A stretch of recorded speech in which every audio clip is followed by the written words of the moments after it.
الحمد لله نحمده ونستعينه ونستغفره ونؤمن به ونتوكل عليه ونعوذ بالله من شرور أنفسنا ومن سيئات أعمالنا من يهده الله فلا مضل له ومن يضلل فلا هادي له وأشهد أن لا إله إلا الله وأشهد أن محمدا عبده ورسوله أما بعد فإن خير الحديث كتاب الله وخير الهدي هدي محمد صلى الله عليه وسلم وشر الأمور محدثاتها وكل محدثة بدعة وكل بدعة ضلالة وكل ضلالة في النار۔ قرآن کریم اللہ رب العالمین کی طرف سے آخری اور آسمانی کتاب ہے جو محمد صلی اللہ علیہ وسلم پر نازل فرمایا گیا۔ یہ قرآن دنیا انسانیت کے لیے دستور حیات ہے۔ اسی کتاب پر دنیا کے اندر ترقی مل سکتی ہے اور اسی کتاب کی بنیاد پر آخرت میں نجات بھی موقوف ہے۔ جو اس کتاب کو اختیار کرتا ہے دنیا میں بھی عروج و ارتقاء سے ہمکنار ہوتا ہے، اور جو اس کتاب کو چھوڑ بیٹھتا ہے وہ دنیا میں بھی قعر مذلت میں گرتا ہے اور آخرت میں بھی رسوا اور ذلیل کیا جائے گا۔ کیا وجہ ہے کہ آج ہم تمام لوگوں کے گھر میں قرآن موجود ہے، ہدایت کی کتاب موجود ہے، ترقی کی کتاب موجود ہے، نجات کی کتاب موجود ہے، شفا والی کتاب موجود ہے، اس کے باوجود ہم مسلمان پریشان ہیں۔ ہم در در کی ٹھوکریں کھا رہے ہیں، ہم اقوام عالم سے مرعوب ہیں، ان کے نرغے میں ہیں، ہمیں پریشان کیا جا رہا ہے، ہمارے اوپر حکومت کی جا رہی ہے، ہمیں تکلیف دی جا رہی ہے، ہمیں اسلام سے برگشتہ کیا جا رہا ہے اور ہمیں مرتد بنایا جا رہا ہے۔ کیا وجہ ہے؟ ہم سب کے گھروں میں قرآن، وجہ اس کی یہ ہے کہ ہم نے قرآن کو چھوڑ دیا۔ قرآن کو پڑھنا، سمجھنا، غور و فکر کرنا، اس پر عمل کرنا، اس کی تبلیغ کرنا ہم نے چھوڑ رکھا ہے۔ علامہ اقبال نے ایک شعر کہا ہے، وہ معزز تھے زمانے میں مسلمان ہو کر۔ ہمارے جو آبا اجداد تھے دنیا پر انہوں نے حکومت کی ہے، ان کے ہاتھ میں کائنات تھی، زمین تھی، آسمان تھا، پوری دنیا ان کے ہاتھ میں تھی۔ وہ معزز تھے زمانے میں مسلمان ہو کر اور ہم خوار ہوئے تارک قرآن ہو کر۔ آج جو ہم ذلیل و خوار ہیں وہ قرآن چھوڑنے کی وجہ سے، ہم نے قرآن چھوڑ دیا، آج دنیا میں ذلیل و خوار ہو گئے۔ یاد کیجئے نبی کریم صلی اللہ علیہ وسلم کہ اس مقدمے کو جس کو قرآن نے ذکر کیا ہے، اللہ کی عدالت ہوگی اور مقدمہ دائر کرنے والا محمد صلی اللہ علیہ وسلم، اور مدعا علیہ ہم لوگ ہوں گے، زمانے والے ہوں گے، قرآن پر ایمان لانے والے اور قرآن کو ماننے والے لوگ ہوں گے۔ نبی کریم صلی اللہ علیہ وسلم اللہ کی عدالت میں مقدمہ کریں گے، ہمارے خلاف مقدمہ کریں گے۔ آج ہم کہتے ہیں ہم ٹناٹن سنی ہے، غوث پاک نجات دلا دیں گے، نبی کریم صلی اللہ علیہ وسلم ہمارے خلاف مقدمہ کریں گے۔ قرآن مقدس کی آیت ہے، نبی کریم صلی اللہ علیہ وسلم کے بارے میں اللہ تعالیٰ ارشاد فرماتا ہے، وقال الرسول یا ربی، محمد صلی اللہ علیہ وسلم اپنے رب سے کہیں گے، اپنے پروردگار سے کہیں گے، عدالت والے سے کہیں گے، جس کا ججمنٹ ہوگا، جس کا فیصلہ ہوگا محشر میں، آخرت میں، اس سے کہیں گے یا ربی، اے میرے رب، اے ہمارے پروردگار، ہمارے پالنے والے، ہمارے خالق اور مالک، ان قوم اتخذوا هذا القرآن مہجورا، میری قوم کے لوگوں نے، مسلمانوں نے، قرآن پر ایمان لانے والوں نے قرآن کو چھوڑ رکھا تھا۔ یہ مقدمہ ہمارے خلاف ہوگا، آپ کے خلاف ہوگا، پورے مسلمانوں کے خلاف ہوگا، ان تمام لوگوں کے خلاف کیا جائے گا جو قرآن کو چھوڑ رکھے ہیں، قرآن کو سمجھ کر نہیں پڑھتے، قرآن پر عمل نہیں کرتے ہیں، قرآن کی تبلیغ نہیں کرتے ہیں، قرآن میں غور و فکر نہیں کرتے ہیں، قرآن کو تاکہ نسیاں پر ہم نے رکھ دیا ہے، جزدان میں پیک کر کے ہم نے رکھ دیا ہے۔ ان تمام لوگوں کے خلاف محمد رسول اللہ صلی اللہ علیہ وسلم مقدمہ دائر کریں گے۔ اس آیت کی روشنی میں اپنے آپ کا جائزہ لیں، کیا یہ مقدمہ ہمارے خلاف نہیں ہوگا؟ ہم میں سے کون ہے جو اس مقدمے سے بری ہو سکتا ہے؟ آج ہم نے قرآن سے کیا رشتہ رکھا ہے؟ اکثر و بیشتر لوگوں کے گھر میں قرآن ہے مگر کھولتا نہیں ہے، قرآن جزدان میں پیک کر کے رکھا جاتا ہے۔ قرآن پر جزدان اور کھول لگانے کی ضرورت کیوں پڑی؟ اس لیے پڑی کہ اسے کبھی کبھار پڑھا جائے گا۔ جزدان لگانے کا کیا مطلب ہے؟ کبھی کبھار کھولیں گے، اس کو ضرورت پڑی تو کھولیں گے، جب کام آئے تب ہاتھ لگائیں گے، جب دل کرے مرضی ہو تب قرآن کھولیں گے، ورنہ جہاں قرآن نازل کیا گیا، جو مقدس سرزمین جہاں پر قرآن اللہ کی طرف سے نازل ہوا ہے، وہاں کہیں پر قرآن میں جزدان نہیں لگایا جاتا۔ یہاں کسی بقالے میں، کسی دکان میں، کسی سپر مارکیٹ میں آپ کو جزدان نہیں ملے گا، قرآن ملے گا۔ آفسوں میں ملے گا، اسٹیشنوں میں ملے گا، مسجدوں میں ملے گا، گھروں میں ملے گا، گاڑیوں میں ملے گا، پارکوں میں ملے گا، ہر جگہ قرآن ملے گا، لیکن جزدان نہیں ملے گا۔ یہاں ہر جگہ قرآن پڑھنے والے بھی ملیں گے، آفسوں میں ملیں گے، اسکولوں میں پڑھنے والے ملیں گے، گاڑیوں میں بیٹھ کے تلاوت کرنے والے ملیں گے، بسوں میں تلاوت کرنے والے ملیں گے، جہازوں میں تلاوت کرنے والے ملیں گے، سڑکوں پر تلاوت کرنے والے ملیں گے، پارکوں میں تلاوت کرنے والے ملیں گے۔ اپنے یہاں یہ منظر نہیں ہے۔ سوال پیدا نہیں ہوتا ہے کوئی آفس میں قرآن پڑھ لے، سوال پیدا نہیں ہوتا ہے کوئی جہاز میں اپنے یہاں قرآن کی تلاوت کرے، اسٹیشنوں پر قرآن کی تلاوت کرے، راستہ چلتے ہوئے اللہ کا ذکر کرے، قرآن کی تلاوت کرے، گاڑیوں میں بیٹھ کے، بسوں میں بیٹھ کے، ٹرینوں میں بیٹھ کے قرآن کی تلاوت کرے۔ ہمارے یہاں سوال پیدا نہیں ہوتا، ہمارے یہاں تو جزدان لگا دیا گیا، کبھی پڑھنا ہے۔ تو آج ہمارا جو قرآن سے رشتہ ہے وہ کون سا رشتہ ہے؟ کبھی کبھار کا جزدان والا رشتہ ہے۔ جب جھگڑا لڑائی ہو جائے تو قسم کھلانے کے لیے قرآن کی ضرورت پڑتی ہے، چلو اس پر ہاتھ رکھ کر قرآن پر قسم کھاتے ہیں کہ حق پر کون ہے، ناحق پر کون ہے۔ اور اسی طریقے سے جب کوئی بیمار ہو جاتا ہے اس کی شفایابی کے لیے پڑھا جاتا ہے، تعویذ لکھنے کے لیے پڑھا جاتا ہے، جب کسی پر جنات آ جائے، جنات اور بھوت اتارنے کے لیے قرآن پڑھا جاتا ہے، جب کسی کے گھر میں آفت آ جائے وہاں قرآن کی تلاوت کی جاتی ہے، اور جب انسان مرنے لگتا ہے اس کے پاس سورہ یاسین کی تلاوت ہوتی ہے، جب انسان مر جاتا ہے اس کو قرآن پڑھ کے بخشا جاتا ہے، قرآن خوانی کی جاتی ہے۔ ہمارا یہ تعلق اور رشتہ ہے۔ قرآن سے ہمارا کیسا رشتہ ہے؟ کبھی کبھار کا۔ جزدان ہم نے لگا کر اتنا اوپر قرآن رکھ دیا کہ اتارنے کے لیے سوچنا ہے، کھولنے کے لیے جزدان نکالنا ہے، تو یہ ہمارا رشتہ ہے۔ جبکہ ہمارا قرآن سے رشتہ ایمان کا ہونا تھا، قرآن سے رشتہ عمل بالقرآن کا ہونا چاہیے تھا، قرآن کا رشتہ قرآن میں غور و فکر ہونا چاہیے تھا، قرآن سے رشتہ قرآن پر عمل اور اس کی تبلیغ والا ہونا چاہیے تھا۔ آئیے پہلے سمجھ لیتے ہیں قرآن کیسی کتاب ہے اور اللہ رب العالمین نے قرآن کیوں نازل کیا۔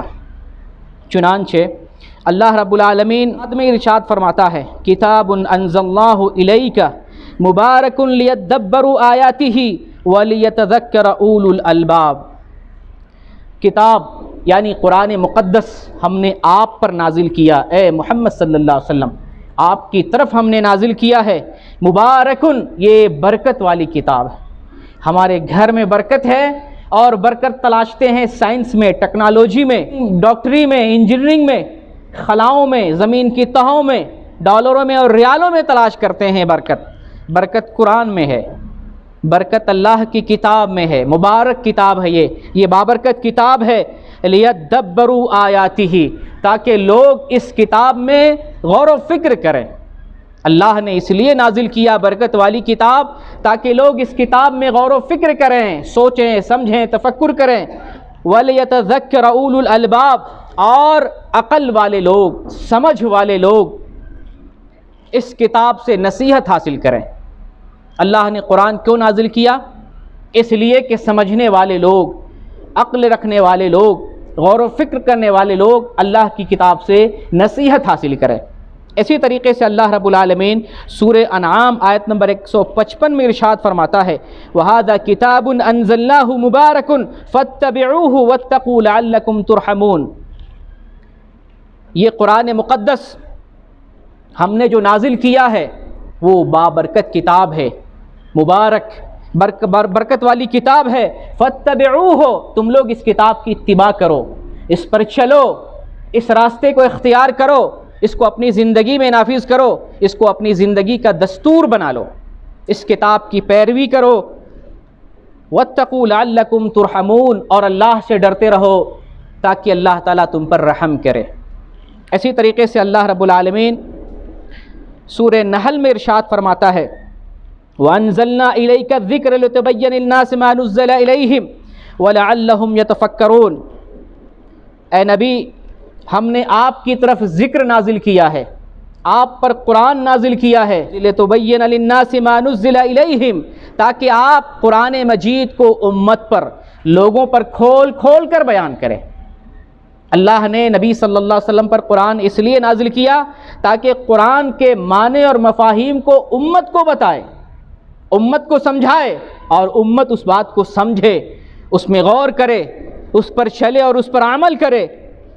وَلَعَلَّهُمْ يَتَفَكَّرُونَ، شاید کہ لوگ اس میں غور و فکر کریں، یعنی اے نبی آپ پر قرآن نازل کیا گیا، آپ لوگوں کو کھول کھول کر قرآن بتائیں، اس کا معنی بتائیں، اس کا مطلب بتائیں، اس کی غرض و غایت بتائیں، اس کے نازل ہونے کا مقصد بتائیں، تاکہ لوگ سمجھ سکے، غور و فکر کر سکے۔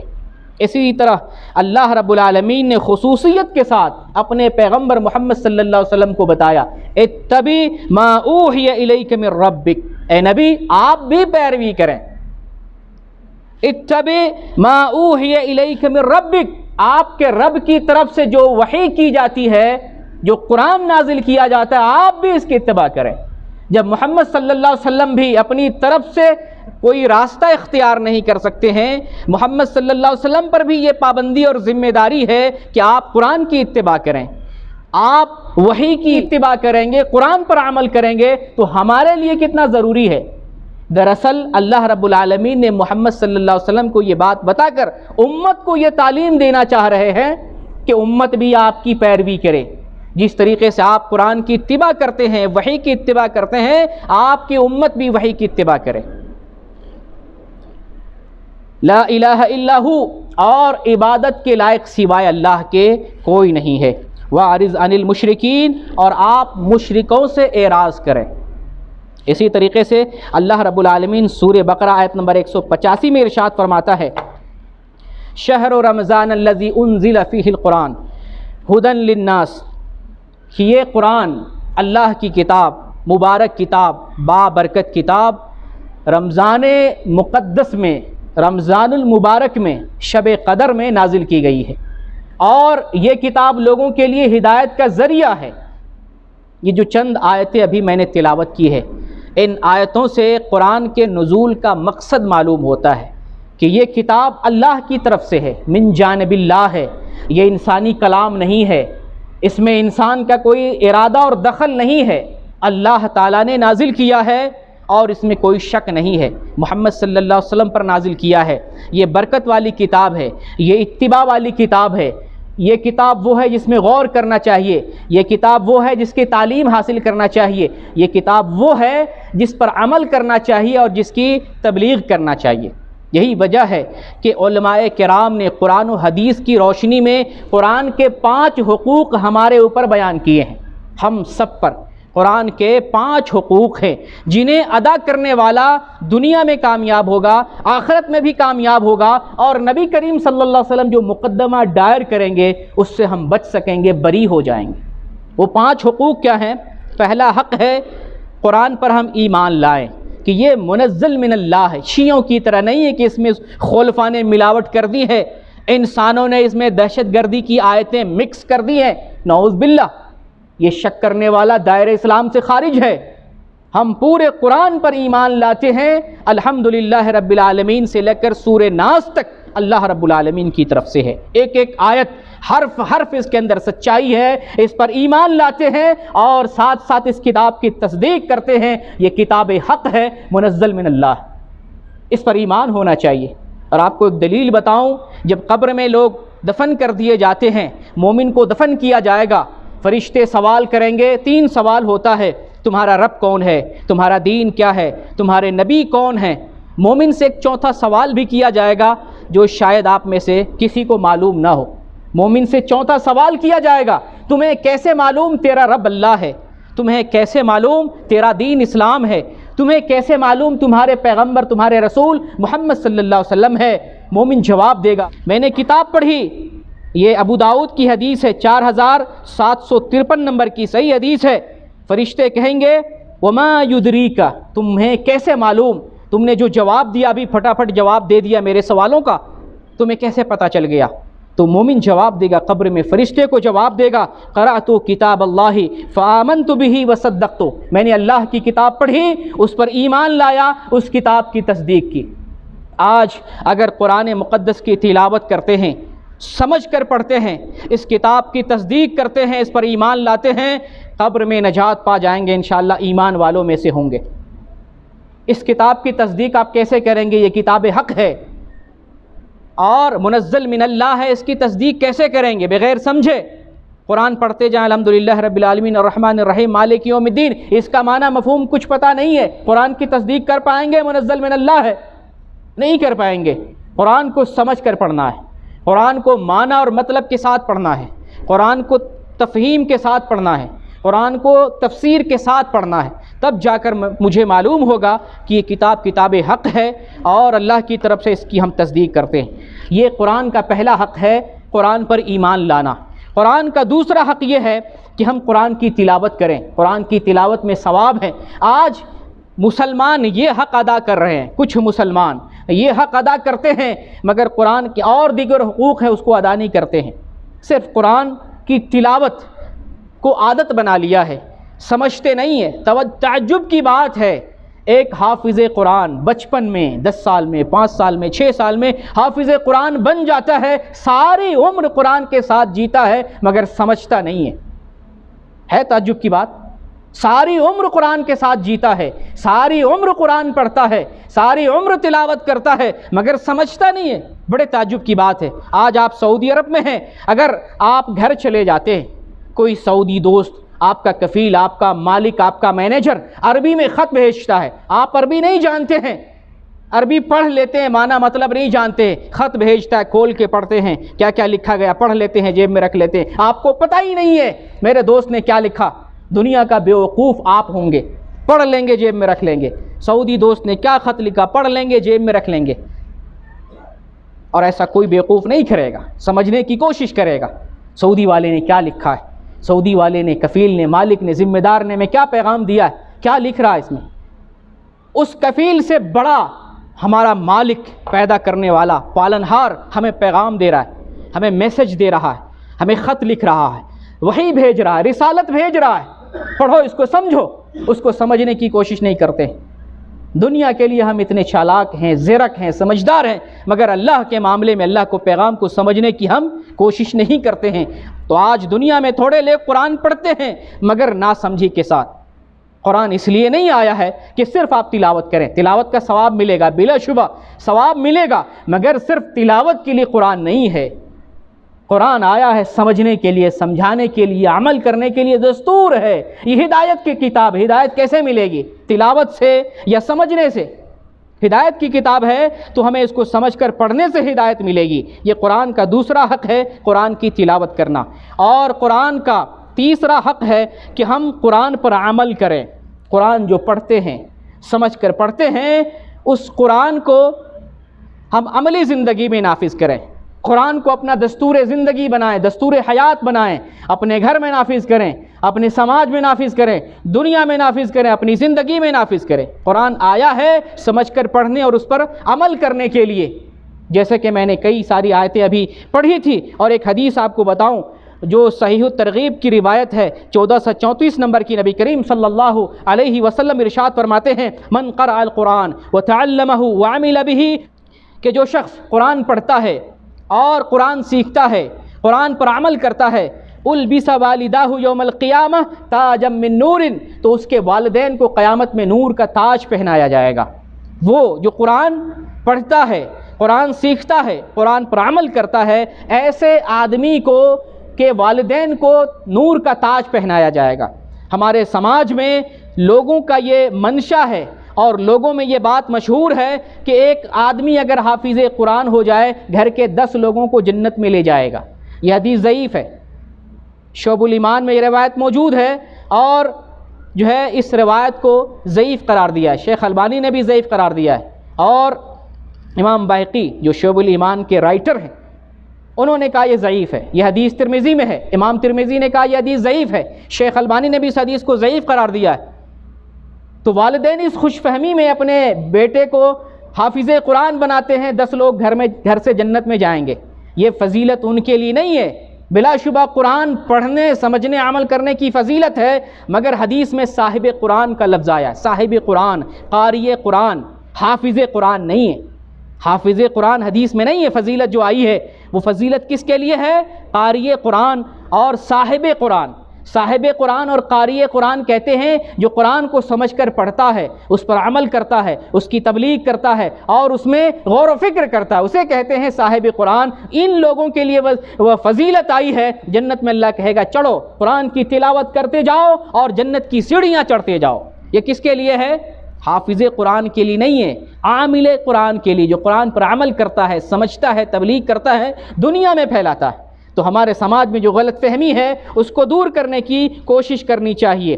تو یہ قرآن کا تیسرا حق تھا۔ قرآن کا چوتھا حق یہ ہے کہ قرآن میں غور و فکر کریں، جیسے کہ ابھی میں نے بتایا قرآن آیا ہی اس لیے ہے کہ اس کو ہم سمجھ کر پڑھیں، غور و فکر کے ساتھ پڑھیں، ان کی آیتوں میں غور کریں، ان کی آیتوں میں تدبر کریں، تدبر کے ساتھ قرآن کی ہم تلاوت کریں۔ اور قرآن کا پانچواں حق یہ ہے کہ ہم قرآن کی تبلیغ کریں۔ قرآن کو ہم نے پڑھا، قرآن پر ہم عمل کر رہے ہیں، اب اس قرآن کی تبلیغ کریں گے، دنیا والوں تک قرآن پہنچائیں گے۔ بخاری کی حدیث ہے، محمد الرسول اللہ صلی اللہ علیہ وسلم ارشاد فرماتے ہیں بلغوا عنی ولو آیہ، قرآن کی ایک آیت بھی آپ کو معلوم ہے آپ تبلیغ کریں۔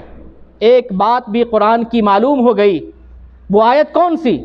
سمجھ کر جس کو آپ نے پڑھا ہے، وہ آیت کون سی؟ حفظ کر لیا، رٹ لیا، یاد کر لیا؟ نہیں، جس کو آپ نے سمجھ لیا، جس میں آپ نے غور کر لیا، جس میں آپ نے تدبر کر لیا ہے، اب اس آیت کی تبلیغ آپ کے ذمہ ہے، اس آیت کی تبلیغ دوسروں تک کرنی ہے۔ یہ قرآن کے 5 حقوق ہیں۔ جو لوگ قرآن کے ان 5 حقوق کو ادا کرتے ہیں، نبی کریم صلی اللہ علیہ وسلم جو مقدمہ کریں گے اس مقدمے سے وہ بری ہو سکتا ہے۔ اور ایسے ہی شخص کے لیے قرآن سفارش بھی کرے گا، ایسے ہی شخص کو صاحب قرآن کہا جاتا ہے، ایسے شخص کو قاری قرآن کہا جائے گا اور آخرت میں اس کو فضیلت حاصل ہوگی۔ لیکن جو صرف قرآن پڑھتے ہیں، تلاوت کرتے ہیں، سمجھتے نہیں ہیں، عمل میں نہیں لاتے ہیں، اس کی تبلیغ نہیں کرتے ہیں، ایسے شخص کو صرف پڑھنے کی فضیلت ملے گی، لیکن قرآن کی جو دوسری فضیلتیں ہیں وہ فضیلت ان کو حاصل نہیں ہو سکتی ہے۔ تو اب یہ سوال پیدا ہوتا ہے کہ آج ہمارے پاس ہر گھر میں اور اکثر و بیشتر لوگوں کے سینے میں قرآن محفوظ ہے، اس کے باوجود ہم در در کی ٹھوکریں کھا رہے ہیں، اس کے باوجود قرآن سے دور ہیں، اس کے باوجود ہم نے قرآن کو چھوڑ رکھا ہے، اس کے باوجود ہم جو ہے پریشانی میں مبتلا ہیں، ہر قسم کی پریشانی میں ہم مبتلا ہیں۔ شفا ہمارے پاس ہے، علاج ہمارے پاس ہے، نجات کی کتاب ہمارے پاس ہے، ترقی کی کتاب ہمارے پاس ہے، کامیابی اور کامرانی کی کتاب ہمارے پاس ہے، اس کے باوجود ہم کامیاب نہیں ہیں، اس کے باوجود ہم پریشان ہیں، اس کے باوجود ہم بیمار ہیں، اس کے باوجود ہم پریشانی کے شکار ہیں۔ وجہ کیا ہے؟ ایک تو بڑی وجہ ہے جو برے علماء، پیٹ پرست مولوی، قرآن سے امت کو دور کر رکھا ہے، جھوٹے مولوی جو پیسہ کمانا چاہتا ہے، جو لوگوں کو اپنے گرد چکر کٹوانا چاہتا ہے، وہ یہ کہتا ہے تم قرآن کو سمجھ کر نہیں پڑھ سکتے۔ یہ جھوٹے مولوی ہیں، مکار مولوی ہیں۔ اگر ہمارے خیر خواہ ہوتے تو وہ کہتے آ جاؤ میں قرآن سکھا دیتا ہوں، آ جاؤ میں قرآن بتا دیتا ہوں۔ نبی کریم صلی اللہ علیہ وسلم کا فرمان ہے خیرکم من تعلم القرآن وعلمہ، تم میں بہترین شخص وہ ہے جو قرآن سیکھے اور سکھائے۔ یہ حدیث موجود ہونے کے باوجود مولوی ہمیں ڈراتا ہے قرآن سمجھ کر نہ پڑھو ورنہ گمراہ ہو جاؤ گے۔ یہ جھوٹے اور مکار ہیں، یہ آپ کو قرآن سے دور رکھنا چاہتا ہے۔ یہ مولوی کبھی آپ کے خیر خواہ نہیں ہو سکتے ہیں جو قرآن سے دور رکھتے ہیں۔ وہ کہیں گے قرآن کو صرف پڑھو، تلاوت کرو، سمجھو نہیں، اس پہ انگلی نہ پڑھنا آئے تو انگلی پھیر لو، سمجھنے کی ضرورت نہیں ہے، ہم موجود ہیں دنیا میں، ہم تجھے سمجھائیں گے، ہم دنیا کو درس دیں گے، ہم فتویٰ دیا کریں گے، تمہارے لیے ضرورت نہیں ہے۔ یہ پیٹ پرست مولوی کیوں ایسا کرتے ہیں جانتے ہیں؟ اس لیے کہ جو شخص قرآن سمجھ کر پڑھے گا، قرآن سمجھنے کی کوشش کرے گا، اور اللہ نے سورہ قمر میں 4 مرتبہ ارشاد فرمایا وَلَقَدْ يَسَّرْنَا الْقُرْآنَ لِلذِّكْرِ فَهَلْ مِن مُدَّكِرٍ، ہم نے قرآن کو آسان بنایا ہے سمجھنے کے لیے۔ ہے کوئی شخص قرآن کو سمجھنا چاہتا ہے، نصیحت حاصل کرنا چاہتا ہے، اللہ اس آیت کو 4 مرتبہ سورہ قمر میں ارشاد فرماتا ہے۔ کیا اللہ جھوٹ بول رہا ہے؟ نعوذ باللہ، بالکل نہیں۔ قرآن نصیحت کے لیے اللہ تعالیٰ نے آسان بنایا ہے، اس لیے کہ کتاب ہدایت ہے، آپ کے لیے ہے، عرب والوں کے لیے ہے، عجم والوں کے لیے، پوری دنیا والوں کے لیے ہے۔ اگر اس کو مشکل بنا دے پھر دنیا والے ہدایت کیسے لے سکتے ہیں؟ اللہ تعالیٰ ایسی مشکل چیز کیوں بھیجے گا؟ کس لیے بھیجے گا؟ جس کو دنیا والے سمجھ نہیں سکتے ہیں، جو سمجھنے سے باہر ہے۔ لہٰذا یہ جھوٹ بولتے ہیں۔ جو شخص قرآن کو سمجھ کر پڑھنے کی کوشش کرے گا وہ توحید سمجھے گا، وہ آدمی شرک سے بچے گا، وہ آدمی گناہوں سے بچے گا، وہ آدمی تعویذ کے قریب نہیں جائے گا، وہ آدمی بدعت کا ارتکاب نہیں کرے گا۔ جب قرآن آپ لوگ سمجھنے لگیں گے، عوام سمجھنے لگے گی، پھر پیٹ پرست مولوی جو قرآن کے بہانے پیسے کما رہے ہیں، تعویذ کے بہانے پیسے کما رہے ہیں، شرک و بدعت کے بہانے فیکٹریاں چلا رہے ہیں، ان کی دکانیں، ان کی تجارت، ان کی فیکٹریاں بند ہو جائیں گی۔ قبروں پہ بیٹھ کے پیسہ کما رہے ہیں، یہ حرام ہے، ان کے پیسے بند ہو جائیں گے۔ سڑک کنارے انگوٹھی بیچ کر قسمت بنا رہے ہیں، ان کی فیکٹری بند ہو جائے گی۔ جو تعویذ لکھ کر پیسہ کما رہے ہیں، ان کی فیکٹری، ان کی دکان بند ہو جائے گی۔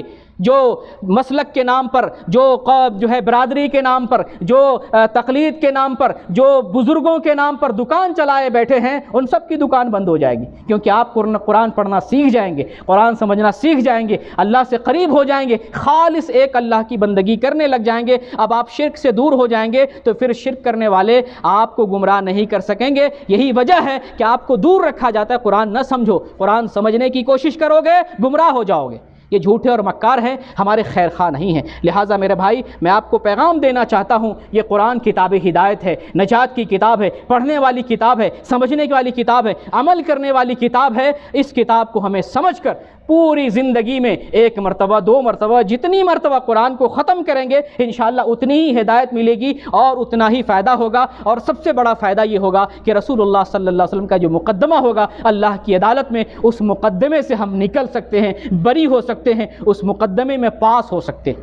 یہ سب سے بڑی بات ہو سکتی ہے۔ صرف ٹناٹن کہنے سے نہیں ہوگا، عمل کر کے دکھانا پڑے گا۔ وہاں کوئی غوث نہیں بچائے گا، وہاں کوئی کسی کا پرسان حال نہیں ہوگا۔ اللہ کا کلام اس بات کی وضاحت کر رہا ہے، لا تزر وازرۃ وزر اخری، کل قیامت میں کوئی کسی کا بوجھ نہیں اٹھائے گا، ہر کوئی پریشان ہوگا۔ جنت کسی کے ٹھیکے کی نہیں ہے، جنت کسی کی لگائی ہوئی، کسی کی میراث نہیں ہے، یہ اللہ کی بنائی ہوئی جنت، اور اللہ اپنے فضل سے، اپنے رحم سے، اپنے کرم سے کسی کو دے گا۔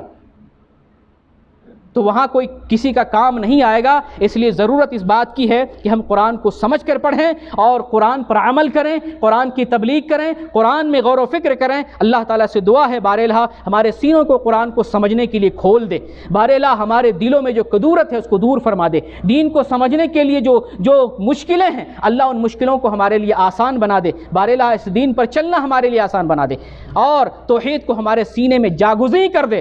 جو لوگ مسلمان ہونے کے باوجود ہمیں شرک پہ لگا رہے ہیں، اللہ اس کو بھی سمجھ دے، اس کو بھی ہدایت دے، اور ہمیں شرک سے، بدعت سے، ضلالت و کفر سے ہمیں بچا۔ بار الہ نبی کے امتی ہیں، نبی کریم صلی اللہ علیہ وسلم کے راستے پر چلنے کی توفیق دے، اور جب تک زندہ رہیں اسلام پر زندہ رہیں، اور جب ہمارا خاتمہ ہو تو ایمان پر خاتمہ ہو۔ آمین۔ وآخر الدعوانا ان الحمد للہ رب العالمین۔